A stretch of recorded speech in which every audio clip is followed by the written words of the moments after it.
Hey, so I've got a quick word for you. Yay!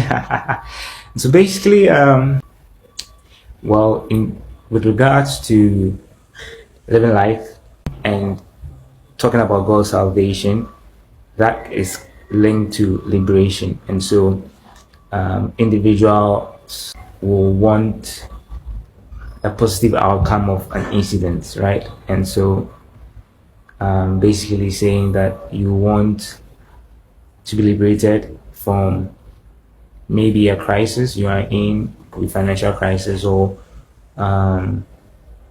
let's say not having a child for some time, and so you want that peace and that joy that comes with having a child, and so all this is linked to liberation, right?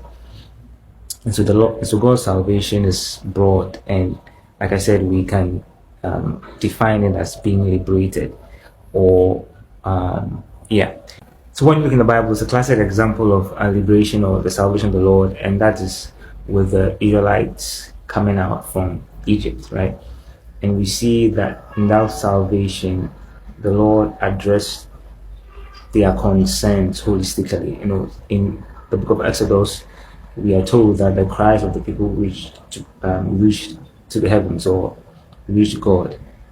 And so when you look at that salvation, in that salvation, God delivered them physically from slavery or the hard labor they were in. But you also saw a psychological liberation, right? And even financial liberation, because then they left Egypt with the possessions of the Egyptians, right? And so that's a classic example of God's salvation, coming out of bondage and coming out of oppression. And it was a holistic concept, or God liberated them holistically, right? And here's where the message really begins. When you read Exodus chapter 9 verse 1, and the NLT version says, go back to Pharaoh. The Lord commanded Moses, tell him that the Lord, the God of the Hebrews, says, let my people go so they may worship him. And it struck me that this whole outcome in God's mindset of his liberation or salvation is so that we worship him, so that in our hearts we can come to appreciate a God who deeply cares for us and render our worship to him, right? And so God is just not interested in liberating you, but his liberation or his salvation is tied into you worshiping him, right? And so what am I trying to say? And so when you are praying, or when you do pray, seeking something from God, or whatever you do receive from God, or whatever he does in your life, it's linked to your worship for him, right? And so that is basically God's intention. And so everything he gives to you, or everything he shows you, or everything he brings into your life must yield that reverence or that worship you have for him.